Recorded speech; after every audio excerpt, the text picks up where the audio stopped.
ලස්සන කැලෑවක ගිරවෙක් ජීවත් වුණා. එයාගේ නම පීකෝ. හැබැයි පීකෝට ප්‍රශ්නයක් තිබුණා.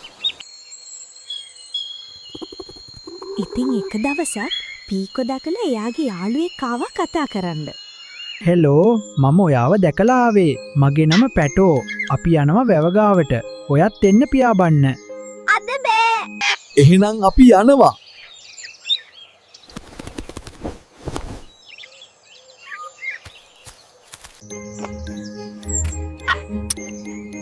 අනේ මටත් පියාඹන්න පුළුවන් නම් කොච්චර අපූරුද. බෑ.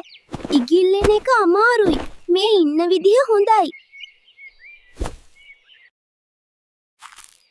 අද කැලේ හරිම ලස්සනයි. මම යනවා කැලේ යාළුව බලන්න.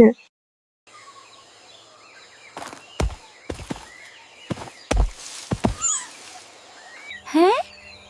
අර ඉන්නේ පීකෝ නේද? ගිහින් කතා කරන්න ඕනේ. හෙලෝ කොහොමද?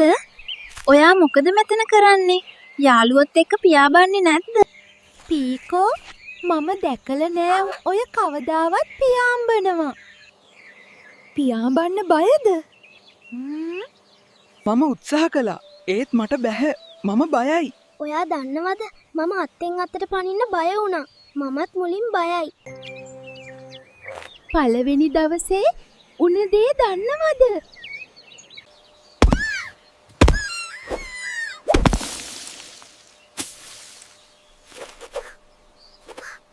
හැබැයි මම උත්සාහ කළා. වැටෙන්න මගේ බය නැති වුණා. මේ බලන්න. ඔයාගේ අත්තටු විශ්වාස කරන්න ඉගෙන ගන්න. වහින්ඩ වගේ. කැලේට මහා වැස්සක් වහින්න පටන් ගත්තා. ඉක්මනට යන්න ඕනේ. වහින්න එනවා. පවුටින්ටින් අත්ෙන් අත්තට පනිද්දි ලිස්සලා පහලට වැටුණා. මාව බේරගන්න.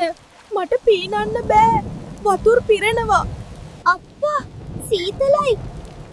අර ටිටින් නේද? අපොයි අමාරුවක වැටිලා. ඉක්මනට බේරගන්න ඕනේ. මට පියාඹන්න බෑ.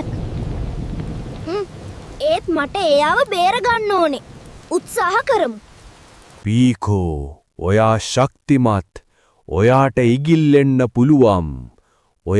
ඔයාව විශ්වාස කරන්න. යන්න යාළුවා බේරගන්න. ඔයාලා දන්නවද? පීකෝ ගස්බෙනේ එළියට පන්නා. අත්තට පීකොට නොදැනීම වැඩ කරා. මම ආවේ ඔයාව බේරගන්න. අනේ ඔයාට ගොඩාක් ස්තුතියි. ඉක්මනට ඔයා මගේ පිට උඩට නගින්න. පීකෝ ටින්ටින් බේරාගත්තා. ටින්ටින් දන්නවද මම පියාඹන්න බයේ හිටියේ. හැබැයි ඔයා ඒක කරානේ. පීකෝ දැන් ඔයාව විශ්වාස කරන්න පටන් අරගෙන නේද? මම මාව විශ්වාස කරන්න පටන් ගත්තා.